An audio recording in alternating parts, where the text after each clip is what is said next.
ആനക്കമ്പം അമൃത് പോലെയാണ്.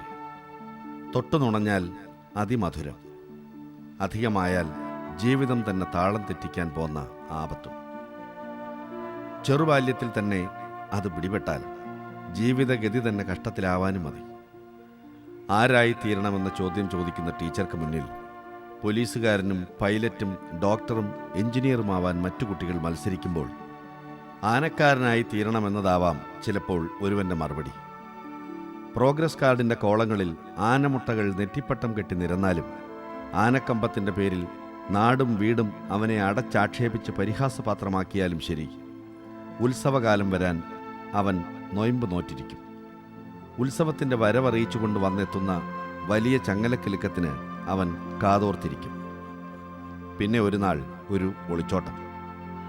ഏതെങ്കിലും ഒരമ്പലപ്പറമ്പിലോ ആനപ്പറമ്പിലോ ആവും യാത്രാമൊഴികളില്ലാത്ത ആ പലായനത്തിൻ്റെ അവസാനം. വിശപ്പും ദാഹവും മറന്ന് 1-2 നാൾ ആനയുടെ പരിസരത്ത് വട്ടം ചുറ്റും. ചില്ലിക്കാശുകളും തീർന്ന് പോക്കറ്റ് ശൂന്യമാവുമ്പോൾ, ഒടുവിൽ വിശന്നു വലഞ്ഞ് നട്ടം തിരിയുമ്പോൾ വീട്ടിലേക്ക് പിന്തിരിയുവാൻ അഭിമാനവും ആനപ്രേമവും സമ്മതിക്കില്ല.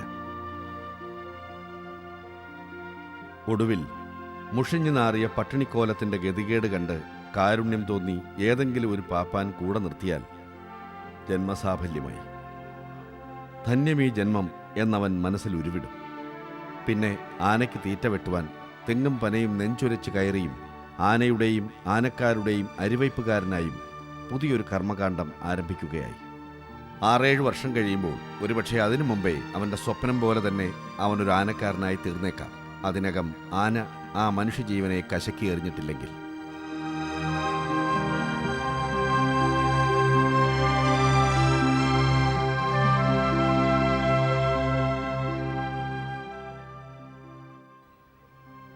മരണത്തിൻ്റെ കൊമ്പും പിടിച്ച് ജീവിതത്തിൻ്റെ നൂൽപ്പാലം താണ്ടുമ്പോഴും ആനക്കാരനെപ്പോലെ ആട്ടും തുപ്പുകളും സമൂഹ മനസ്സിൻ്റെ പഴികളും മാത്രം ഏറ്റുവാങ്ങുവാൻ വിധിക്കപ്പെട്ട മറ്റൊരു തൊഴിലാളി വർഗവും ഈ ഭൂമുഖത്തുണ്ടാവില്ല.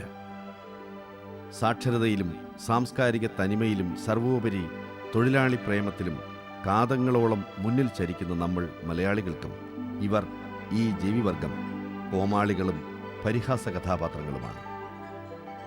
മിമിക്രി ട്രൂപ്പുകൾക്കും അവരുടെ വാലും തലയുമില്ലാത്ത വങ്കത്തങ്ങൾക്കും ഇന്ന് ആനക്കാരൻ കുടിച്ച് ലക്കുകെട്ട മദ്യപാനിയുടെ പര്യായപദമാണ്. അത് കണ്ട് തലതല്ലിച്ചിരിക്കാൻ നമ്മൾ കേമന്മാരുടെ സാക്ഷര സമൂഹവും.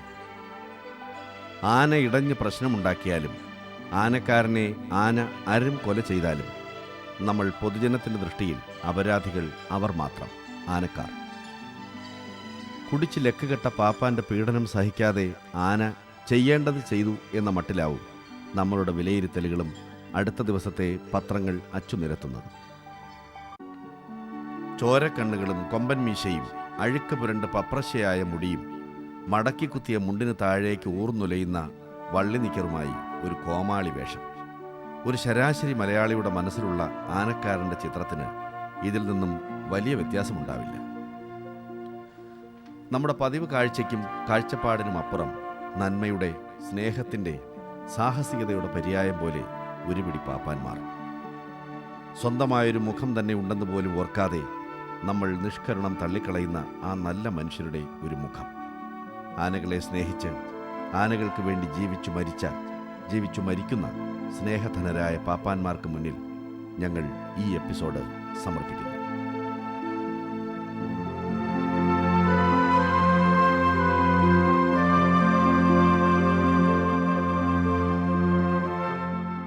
ഇപ്പോൾ ഒരു ആന വഴക്കുണ്ടാക്കിയത്, ആന വഴക്കുണ്ടാക്കിയത് എന്താണ് അതിൻ്റെ കാര്യം എന്ന് ജനങ്ങൾ മനസ്സിലാക്കുന്നില്ല.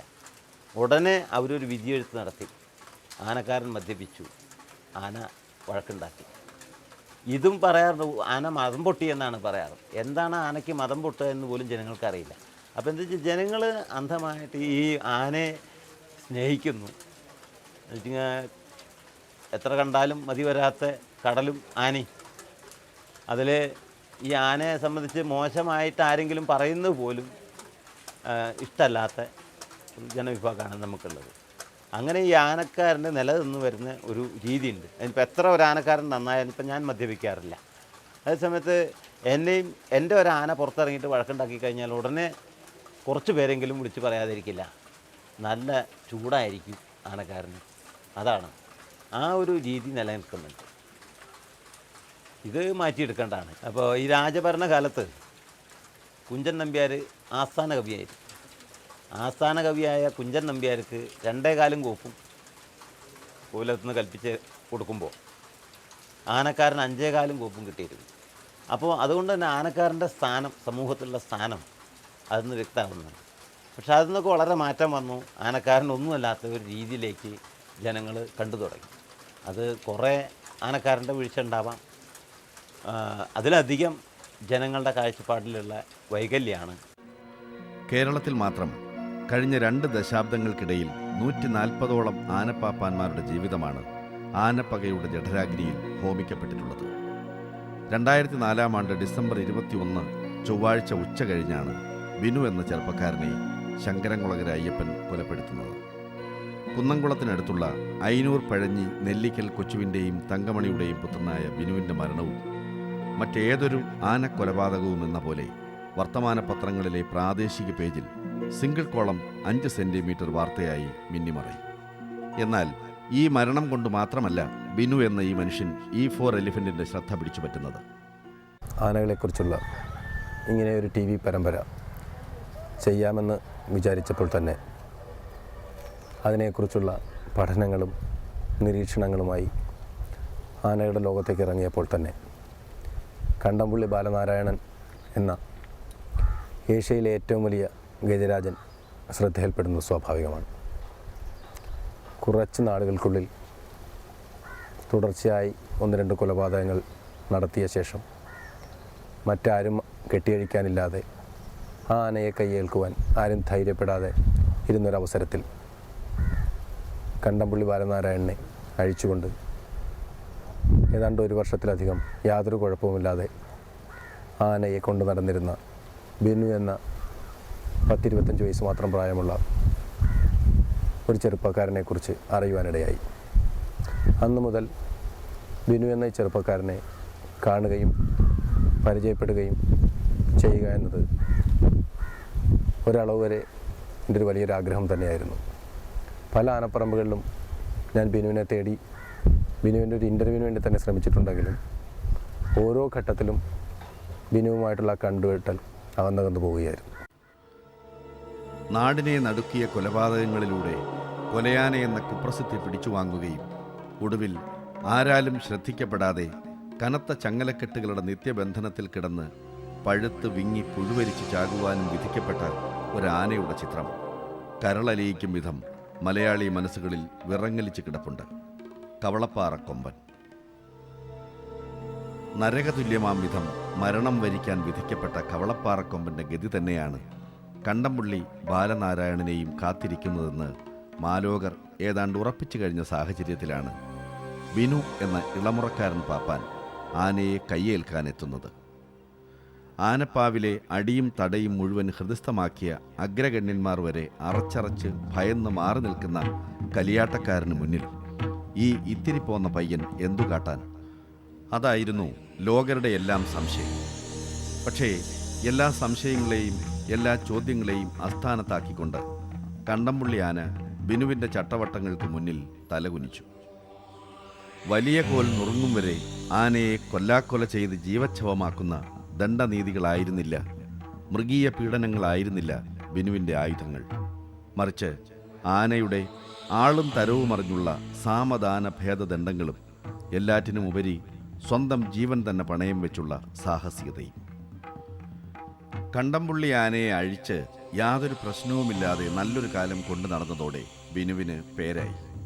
പുകവലിക്കാത്ത, മദ്യപിക്കാത്ത, ദുശ്ശീലങ്ങളൊന്നുമില്ലാത്ത, മാന്യമായി വസ്ത്രം ധരിക്കുന്ന ഒരാനപ്പാപ്പാൻ.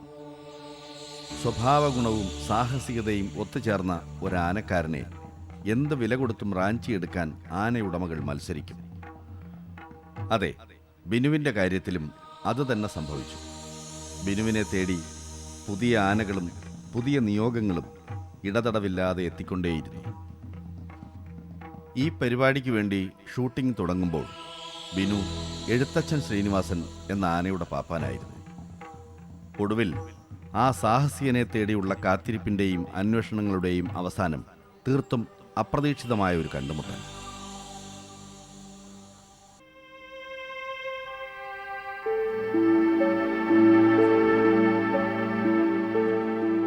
പോയ വർഷം 107 ആനകളെ അണിനിരത്തി നടത്തിയ പള്ളുരുത്തി ഗജമേളയിലെ അവസാന തിരക്കുകൾക്കിടയിൽ കൂട്ടം കൂട്ടമായി അവസാന നിമിഷം മാത്രം എത്തിച്ചേരുന്ന ആനകൾക്കിടയിൽ കരിമ്പിൻ കാട്ടിൽ കയറിയ ആനയെപ്പോലെ ഏതെടുക്കണം എന്തെടുക്കണമെന്നറിയാതെ ക്യാമറയുമായി പരക്കം പായുന്നതിനിടയിലായിരുന്നു മലയാളം വാരികയിലെ പത്രപ്രവർത്തകനായ ഗിരീഷ് ജനാർദ്ദനൻ ബിനുവിനെ കാട്ടിത്തരുന്നത്.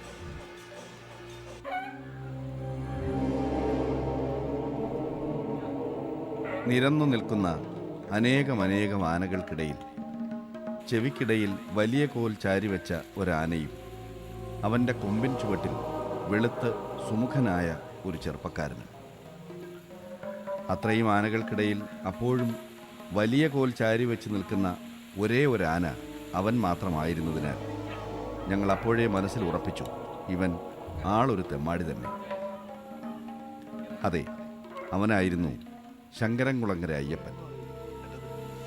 പള്ളുരുത്തി ഗജമേളയിൽ വെച്ച് ആദ്യമായും അവസാനമായും ബിനുവിനോടൊപ്പം കണ്ടുമുട്ടിയ ശങ്കരൻകുളങ്ങര അയ്യപ്പൻ തന്നെയാണ് ഏതാനും ആഴ്ചകൾക്ക് മുമ്പ് ബിനുവിൻ്റെ ജീവിതാന്ത്യത്തിന് കാരണക്കാരനായത്.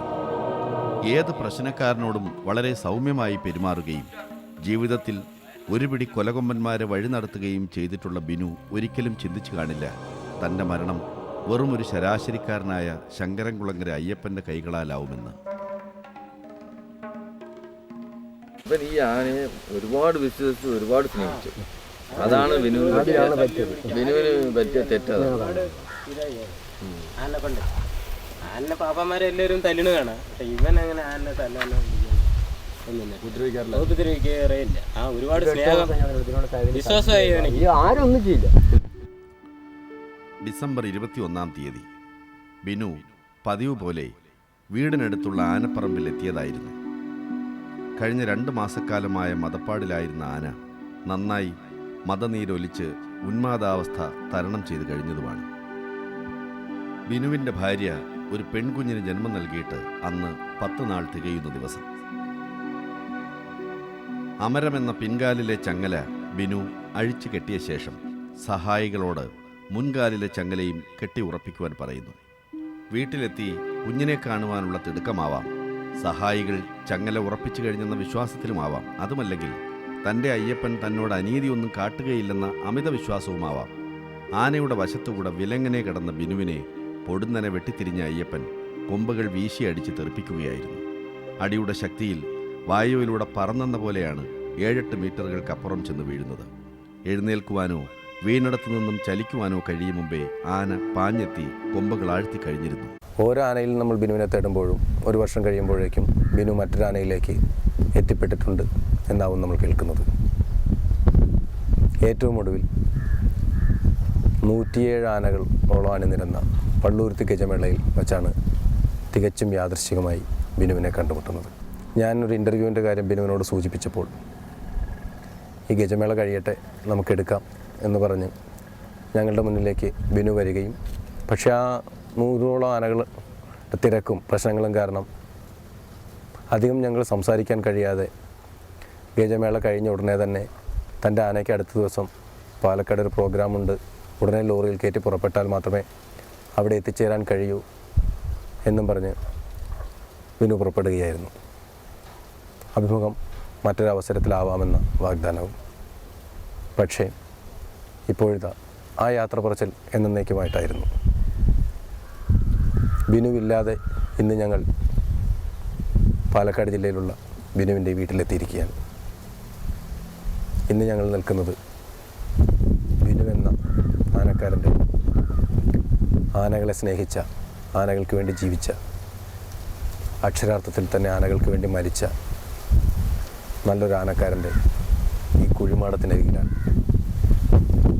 ഏറ്റവും ദൗർഭാഗ്യകരമായ ഇങ്ങനെയൊരു സാഹചര്യത്തിന് സാക്ഷിയാകേണ്ടി വന്നത് വിധി നിയോഗമാകാം. ചെറുപ്പം മുതൽ ബിനുവിന് പഠിപ്പിനേക്കാളേറെ ഇഷ്ടം എൻ്റെ വയലിൻ്റെ അടുത്ത് ഇപ്പോൾ നമ്മളിരിക്കുന്ന ഈ വീട്ടിലെ പെൺകുട്ടിയാണ്. ഈ വീട്ടിൻ്റെ വെളിയിൽ വശം കാണുന്ന ഈ പാടങ്ങളായിരുന്നു എൻ്റേത്. ഞാൻ ദിവസം ഈ പാടത്ത് വരുമ്പോൾ വിനു ഇവിടെ ഉണ്ടാവും. വിനുവും ഞാനും ദിവസവും ഒരു 5 മണിക്കൂർ നേരമെങ്കിലും ഈ തിണ്ണയിലിരുന്ന് ചിലവഴിക്കുമായിരുന്നു. അപ്പോൾ ആന ഈ തെങ്ങിലുണ്ടാവും. അപ്പോൾ ഓരോ ദിവസവും വിനു പറയും, നാളെ ഇന്ന സ്ഥലത്താണ് വേല സ്വാമി എന്ന് പറയും. ഞാൻ കറക്റ്റായിട്ട് ഉച്ചയ്ക്ക് ശേഷം എൻ്റെ പണികൾ തീർത്ത് ആ വേല ദിവസം അവിടെ എത്തും. 2 ദിവസം കഴിഞ്ഞ് വിനു എത്തും. ഞാൻ ദിവസവും ഇവിടെ വന്നു പോകുമ്പോൾ അഥവാ വിനുവിനെ കണ്ടില്ലെങ്കിൽ ഞാൻ വിനു എന്താ കണ്ടിട്ടില്ല എന്ന് പറഞ്ഞാൽ അന്വേഷിക്കും. ആന എന്ന സ്ഥലത്ത് എത്തിയിട്ടുണ്ട്, ഉടനെ വരാമെന്ന് ചിലപ്പോൾ അവൻ എനിക്ക് ഫോൺ ചെയ്ത് പറയും, സ്വാമി 2 ദിവസം വൈകും. അപ്പോൾ ഞാൻ വീട്ടിൽ പറയും, വിനു 2 ദിവസം കഴിഞ്ഞിട്ടേ വരുള്ളൂ എന്ന് പറയും. ഇങ്ങനെയായിരുന്നു ഞങ്ങൾ തമ്മിലുള്ള ബന്ധം. എപ്പോഴും ആന ഉത്സവത്തിന് പോകാത്ത സമയത്ത് ഈ തിണ്ണയിലാണ് ഞങ്ങൾ രണ്ടാളും ഇരിക്കുക. അപ്പോൾ അയാളുടെ പഴയ ആന കാര്യങ്ങളും വീട്ടിലെ കാര്യങ്ങളും എന്നോട് പറയുക.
വലിച്ചു കീറി കൊല ചെയ്യുകയായിരുന്നു.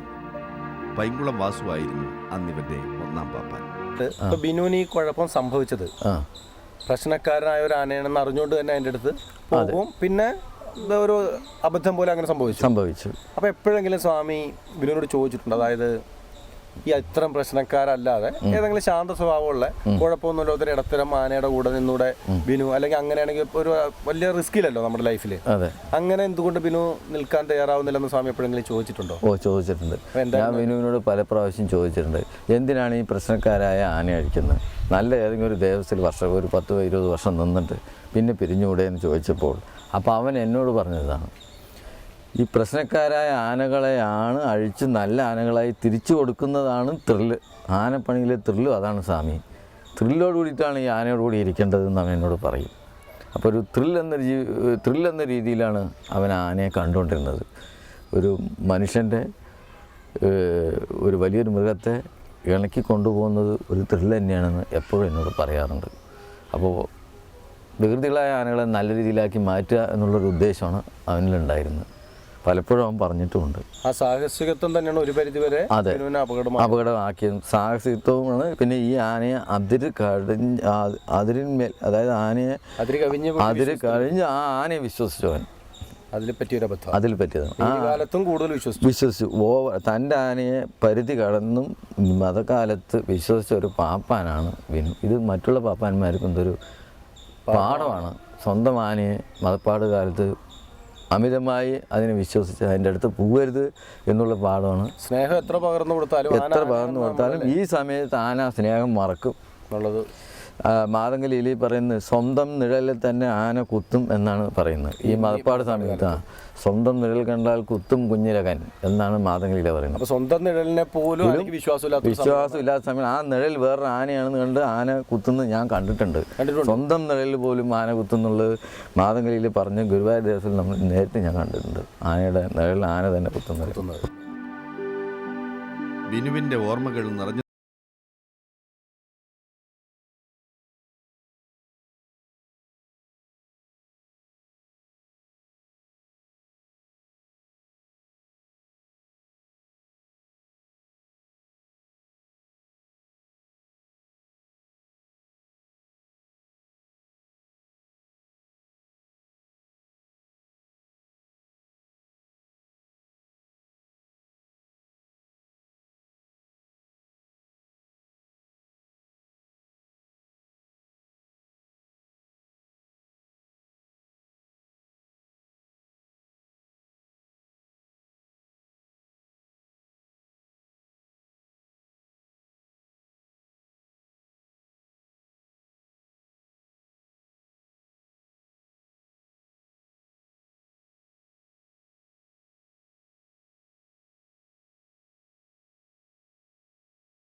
നാളെ ഒരു നാൾ ബിബിയും കുഞ്ഞനുജത്തിയും വളർന്നു വലുതാവുമ്പോൾ അവരുടെ അച്ഛൻ മറ്റാരെക്കാളും ധീരനും സാഹസികനുമായ ഒരു മനുഷ്യനായിരുന്നു എന്ന് അഭിമാനത്തോടെ ഓർക്കുവാനെങ്കിലും കഴിയണമെങ്കിൽ ഇല്ലായ്മയുടെയും വല്ലായ്മയുടെയും വറുതി മുഖങ്ങളിൽ ഇവർ വാടി വീഴാതെ വളരണം.